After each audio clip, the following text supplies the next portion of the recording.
Assalamualaikum warahmatullahi wabarakatuh.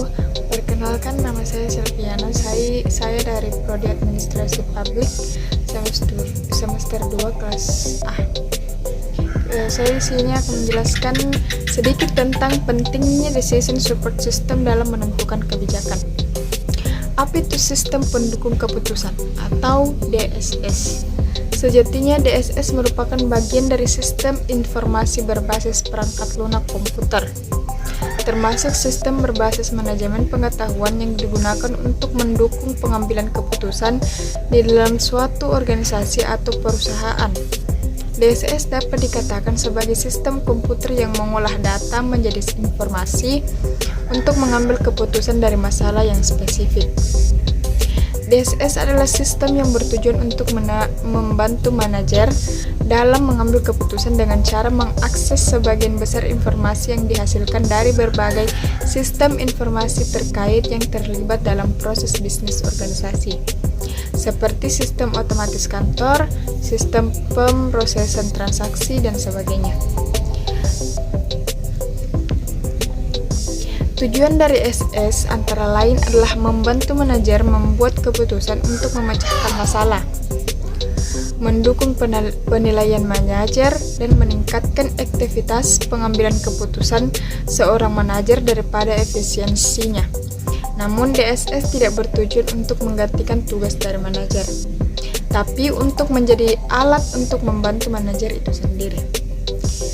DSS sebenarnya merupakan pelaksanaan atau wujud nyata dari teori-teori pengambilan keputusan yang sudah diperkenalkan lebih dulu oleh ilmu-ilmu seperti Operation Research dan Manajemen Science.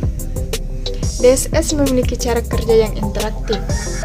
Jika dulu saat akan menyelesaikan masalah, kita harus melakukan perhitungan nilai minimum, maksimum, atau optimum dengan cara manual, maka DSS yang merupakan progresi alamiah dari sistem pelaporan informasi dan sistem pemrosesan transaksi akan membantu hal-hal tersebut. Cara kerja DSS ini adalah mendefinisikan masalah yang ada, mengumpulkan data mentah, data dan atau informasi yang berlaku, mengolah data menjadi informasi yang berbentuk laporan grafik atau tulisan, dan menentukan jalan alternatif yang dapat berbentuk presentasi. DSS menggunakan resume dari informasi pengecualian, pola, dan model analisis. DSS hanya akan membantu ketika kita membuat keputusan, namun bukan berarti harus memberikan keputusan dari itu sendiri. Pengambilan keputusan dimulai dengan mengumpulkan informasi yang bermanfaat melalui data mentah, dokumen pengetahuan sendiri, dan atau model bisnis untuk mengetahui dan memecahkan masalah, lalu membuat keputusan. Perangkat lunak DSS sering disebut juga dengan DSS Generator.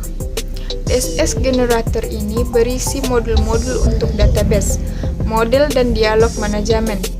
Model Database Management System (DBMS) ini menyediakan beberapa hal seperti creation, interrogation, dan maintenance untuk DSS DBMS.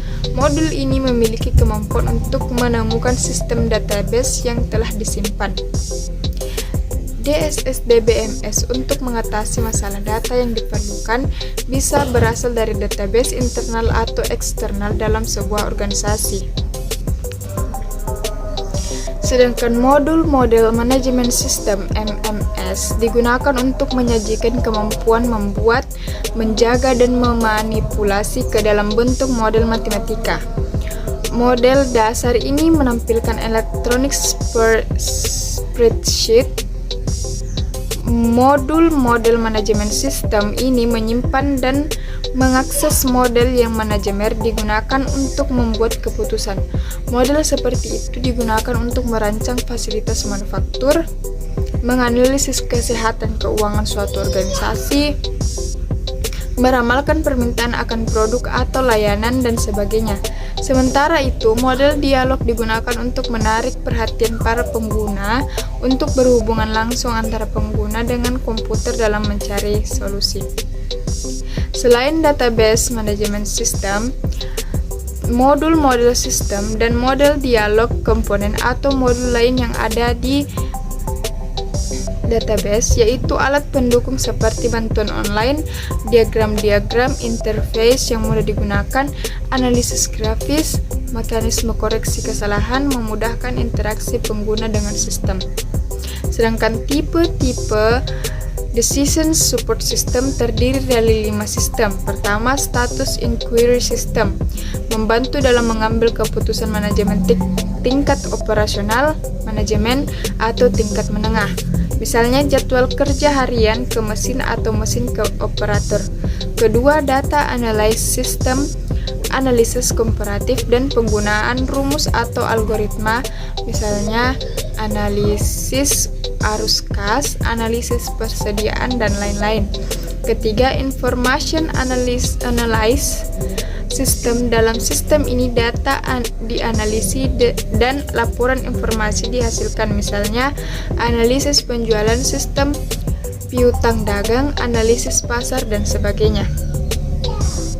Keempat, Accounting System, melacak informasi akuntansi dan keuangan, misalnya akun akhir piutang, hutang akun, dan lain-lain, yang melacak aspek utama bisnis. Kelima, Model Based System, model simulasi atau model optimasi yang digunakan untuk pengambilan keputusan, jarang digunakan untuk dan menciptakan panduan umum untuk operasi atau manajemen. Dalam pelaksanaannya, Decision Support System bisa juga menggunakan bantuan dari sistem lain, misalnya Artificial Intelligence (AI), Expert System, Fuzzy Logic, dan sebagainya. Pengambilan keputusan dalam Decision Support System ini terbagi ke dalam 3 tahapan. Pertama, kegiatan intelijen, merupakan kegiatan mengamati lingkungan untuk mengetahui kondisi-kondisi yang perlu diperbaiki.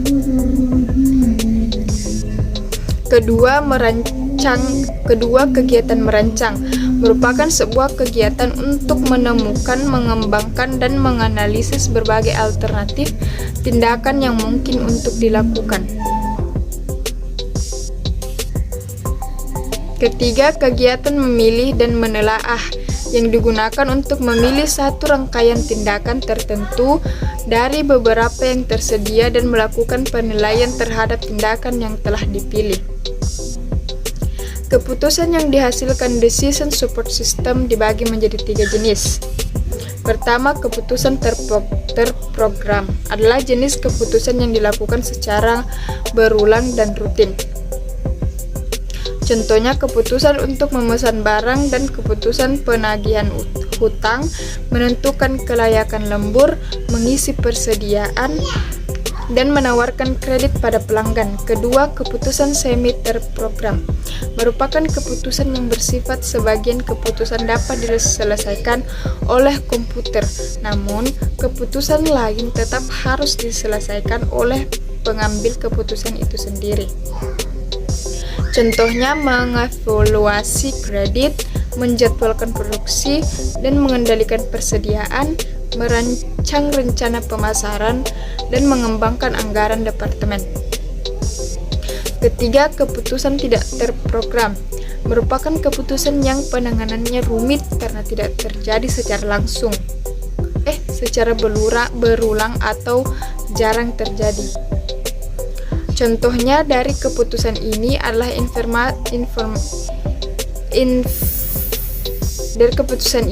investasi atau pengembangan dalam teknologi baru, keputusan untuk bergabung dengan perusahaan lain, perekrutan eksekutif. Secara keseluruhan, Decision Support System ini memiliki kemampuan beradaptasi dan bersifat fleksibel. Tingkat interaktivitas yang tinggi, kemudahan penggunaan, efisiensi, dan efektivitas.